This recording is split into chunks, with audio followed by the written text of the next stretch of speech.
سامعین، آج آپ کو حضرت خالد بن ولید رضی اللہ تعالیٰ عنہ کے بارے میں قسط وار سیریز میں بتایا جائے گا۔ جیسا کہ آپ کو گزارش کی ہے کہ قسط وار بتایا جائے گا، تو آج سیدنا خالد بن ولید رضی اللہ تعالیٰ عنہ کی آج پہلی قسط ہے۔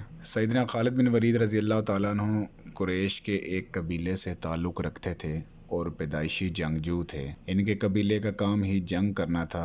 ان کے والد ولید بن مغیرہ نے ان کو جنگی حکمت عملی، تیر اندازی، گھوڑ سواری، نیزہ بازی، تلوار زنی، دشمن کی فوج پر کمین لگانا، چھپ کر وار کرنا یعنی کہ تعاقب کرنا جیسے تمام حربی علوم سکھائے تھے۔ یہ عربوں میں عام رواج تھا، ہر عرب جنگجو یہ سارے علوم سیکھتا، لیکن وہ کیا راز تھا کہ قریش کا ایک جنگجو اس قدر بابرکت ثابت ہوا کہ رسول اللہ صلی اللہ علیہ وآلہ وسلم نے اس کو سیف اللہ کا لقب عطا فرمایا، اور انہوں نے 3 سال کے مختصر عرصے میں رومی اور فارسی سلطنتوں کے پرخچے اڑا دیے۔ بے شک سیدنا خالد بن ولید رضی اللہ عنہ کے بعد اس سے بہتر جنگی حکمت عملی تاریخ میں کوئی بھی نہ بنا سکا۔ آنے والی صدیوں میں ہر تہذیب کے سپہ سالار سیدنا خالد بن ولید کی جنگی حکمت عملی کا مطالعہ کرتے، اس پر عمل کرتے اور اس کے مطابق اپنی عسکری منصوبہ بندی کرتے۔ اس میں کوئی شبہ نہیں کہ سیدنا خالد ایک پیدائشی سپہ سالار تھے، مگر حقیقت یہ ہے کہ ان کی حیرت انگیز تاریخی کارناموں کے پیچھے سیدی رسول اللہ صلی اللہ علیہ وآلہ وسلم کی دعا اور برکت شامل تھی۔ ایک مرتبہ جب حج کے موقع پر حضور صلی اللہ علیہ وآلہ وسلم نے اپنے بال مبارک ترشوائے تو سیدنا خالد بن ولید رضی اللہ عنہ نے وہ بال مبارک اٹھا لیے۔ رسول اللہ صلی اللہ علیہ وآلہ وسلم نے ان سے پوچھا، خالد یہ کس لیے؟ سعادت مندی سے جواب دیا، یا رسول اللہ صلی اللہ علیہ وآلہ وسلم، آپ کے بال مبارک میرے پاس رہیں گے تو انشاءاللہ ان کی برکت سے میں ہر جنگ میں فتح پاؤں گا۔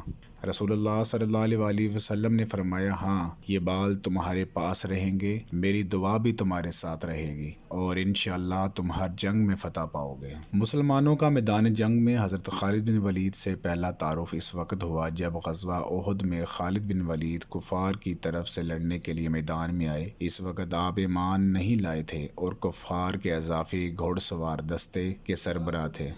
غزوہ احد میں حضور صلی اللہ علیہ وآلہ وسلم نے 50 تیر انداز ایک پہاڑی درے پر متعین فرما دیے اور ان کو حکم دیا کہ جنگ کا جو مرضی نتیجہ نکلے آپ کو اپنی جگہ نہیں چھوڑنی۔ یہ 50 تیر انداز حضور صلی اللہ علیہ وآلہ وسلم نے سیدنا خالد کے گھوڑ سوار دستے کو دیکھ کر متعین کیے تھے، جو پہاڑ کی ایک جانب سے مسلمانوں پر حملہ آور ہو سکتے تھے۔ غزوہ احد میں جب مسلمانوں کو کامیابی نصیب ہونے لگی اور دشمن پسپا ہونے لگے تو مال غنیمت جمع کرنے کا سلسلہ شروع ہو گیا۔ ان 50 تیر اندازوں میں سے اکثر نے حکم عدولی کی اور جنگ کا پانسا مسلمانوں کے حق میں پلٹتا دیکھ کر اپنے مورچہ چھوڑ دیا اور نیچے اتر آئے۔ خالد کی عقابی نگاہوں نے یہ کمزوری تاڑ لی اور اس سے بھرپور فائدہ اٹھایا۔ کفار کی گھوڑ سوار فوج کو موقع مل گیا کہ مسلمانوں پر پشت سے حملہ کر سکیں۔ کفار کے اس حملے کے نتیجے میں کہ جس کی قیادت خالد کر رہے تھے، 70 صحابہ کرام شہید ہوئے۔ یہ مسلمانوں کے لیے ایک بہت شدید چوٹ تھی۔ حضرت خالد بن ولید چونکہ بنیادی طور پر ایک جرنیل تھے، جنگی اور حربی حکمت عملی ان کی رگ رگ میں سمائی ہوئی تھی۔ ان کی اس جوابی کارروائی کے نتیجے میں مسلمانوں کو شدید نقصان پہنچا۔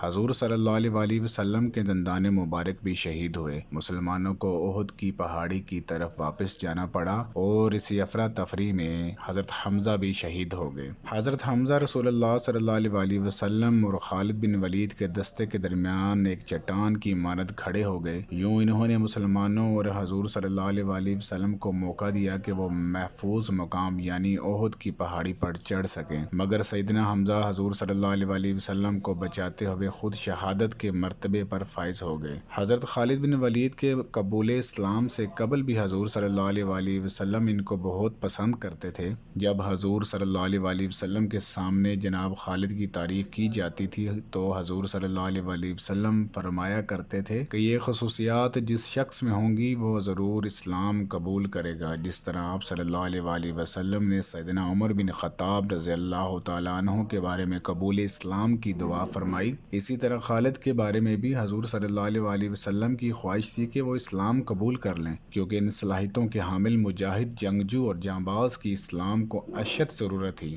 آخر یہی ہوا کہ 8 ہجری میں فتح مکہ سے پہلے حضرت خالد بن ولید رضی اللہ عنہ، حضرت عمر بن العاص اور حضرت عثمان بن طلحہ رضی اللہ عنہ حضور صلی اللہ علیہ وسلم کے پاس تشریف لائے اور اسلام قبول کر لیا۔ تب حضور صلی اللہ علیہ وسلم نے بہت خوشی کے ساتھ فرمایا کہ اے لوگو، مکہ نے اپنے جگر گوشے تمہارے دامن میں ڈال دیے ہیں۔ قبول اسلام کے بعد سیدنا خالد بن ولید رضی اللہ تعالیٰ عنہ پر حضور صلی اللہ علیہ وسلم نے خاص نگاہ کرم فرمائی اور آپ کو سیف اللہ کا خطاب عطا فرمایا۔ یہ صرف ایک خطاب ہی نہیں تھا، بلکہ اس کے ساتھ دنیا و مافیہ کی تمام روحانی و باطنی قوتیں بھی اس سپہ سالار کو عطا کر دی گئی۔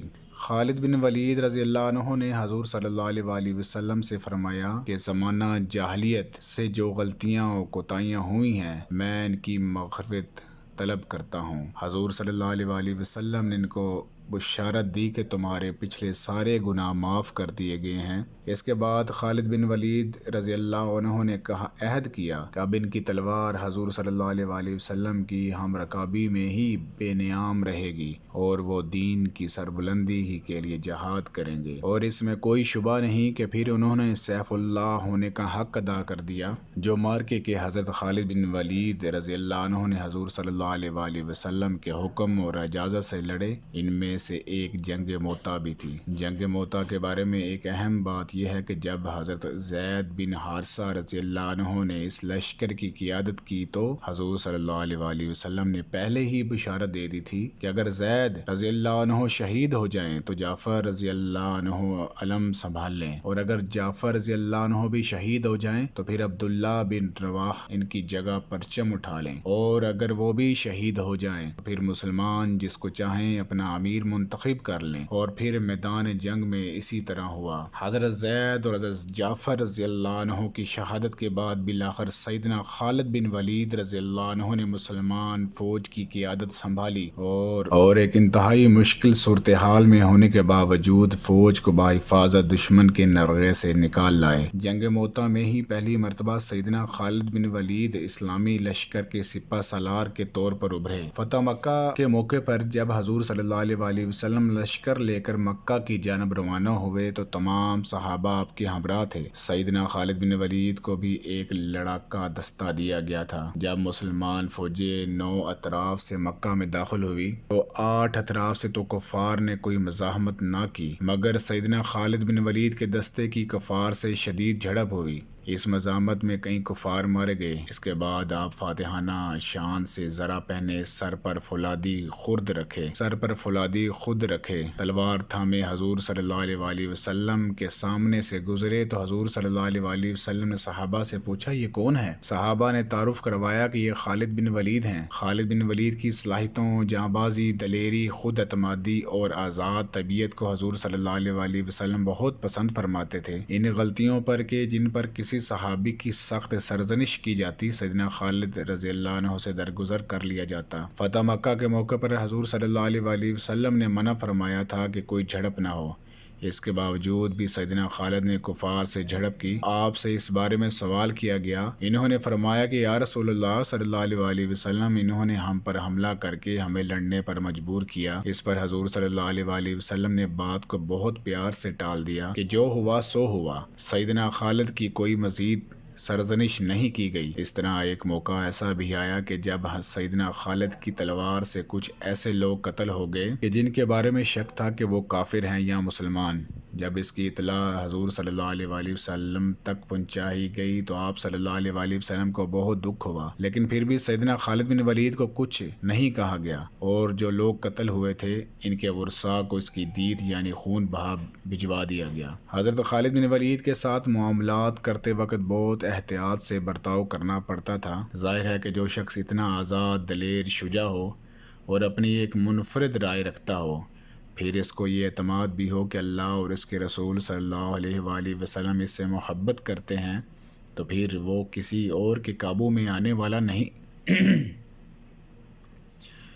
حضور صلی اللہ علیہ وآلہ وسلم کے بعد سیدنا ابو بکر صدیق رضی اللہ عنہ، حضور صلی اللہ علیہ وآلہ وسلم کے بعد سیدنا ابو بکر صدیق رضی اللہ عنہ بھی ان سے بہت احتیاط سے برتاؤ کرتے تھے، اور اس دور میں بھی حضرت خالد نے اپنی جنگی کارروائیوں میں بہت حد تک خود مختار ہو گئے تھے، اور اس دور میں بھی حضرت خالد اپنی جنگی کارروائیوں میں بہت حد تک خود مختار ہو چکے تھے۔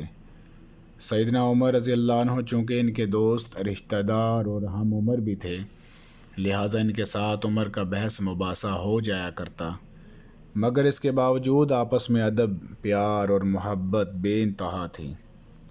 فتح مکہ کے بعد حضور صلی اللہ علیہ وآلہ وسلم کے ہر غزوہ میں سیدنا خالد آپ صلی اللہ علیہ وآلہ وسلم کے ہم رکاب رہے۔ غزوہ حنین کے جس کا ذکر قرآن میں بھی آیا ہے کہ موقع پر جب مسلمان ایک کثیر تعداد کے ساتھ آگے بڑھے تو ایک پہاڑی درے میں دشمن نے پہاڑوں کے پیچھے سے مسلمانوں پر تیروں کی بارش کر دی اور مسلمانوں کو شدید نقصان اٹھانا پڑا۔ ایک موقع تو ایسا بھی آیا کہ حضور صلی اللہ علیہ وآلہ وسلم چند صحابہ کے ساتھ بالکل تنہا رہ گئے، تب انہوں نے مسلمانوں کو پکار کر اپنی طرف بلایا۔ اس کے بعد مسلمانوں نے سرنو صف بندی کی اور دوبارہ دشمن پر شدید حملہ کیا۔ پھر اللہ تعالیٰ نے مسلمانوں کو فتح عطا فرمائی۔ اس جنگ میں بھی خالد بن ولید بے جگری سے لڑے اور شدید زخمی ہوئے۔ حضور صلی اللہ علیہ وآلہ وسلم بہت عرصے تک آپ کی عیادت فرماتے رہے اور آپ کے لیے دعا فرمائی۔ اس کے بعد غزوہ تبوک کی مہم میں بھی سیدنا خالد نے شمولیت اختیار کی۔ اس غزوہ کا ذکر بھی قرآن پاک میں آیا ہے۔ تبوک کی مہم کے دوران ہی حضور صلی اللہ علیہ وآلہ وسلم نے ایک چھوٹا سا دستہ تبوک سے دو متل جندل شام کا ایک علاقہ کی طرف روانہ کیا۔ حضرت خالد بن ولید کو اس دستے کے ساتھ بھیجا گیا۔ اس ساری مہم کی قیادت سیدنا خالد کے پاس تھی۔